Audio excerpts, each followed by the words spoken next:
বাপ ভালো তার বেটা ভালো তাই মা ভালো তার ঝি, গাই ভালো তার দুধ ভালো রে দুধ ভালো তার ঘি। বাবা যদি ভালো হয় ছেলে ভালো, মা যদি ভালো হয় মেয়ে ভালো, গাই যদি ভালো হয় দুধ ভালো, দুধ ভালো তো ঘি ভালো। কথা বলেন, যেমন বাপ তেমন বেটা। আমি আজও ভালোবাসি তারে, যে কখনো ভালোই বাসিনি আমারে। তাকে বললাম আমার জীবনটাকে আলোকিত করে দাও,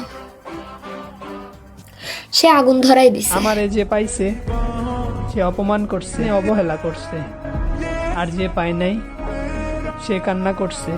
নারীর শখ মেটে না এক শাড়িতে, পুরুষের শখ মেটে না এক নারীতে। যে ছেলে আমাকে বিয়ে করার জন্য যৌতুক চাবে, আমি মোহরানা হিসেবে তার 2টা কিডনি চাবো। চাঁদ, তুমি কি জানো তোমার মতো আমারও একটা চাঁদ আছে। তুমি থাকো নীল আকাশে আর সে থাকে আমার কাছে।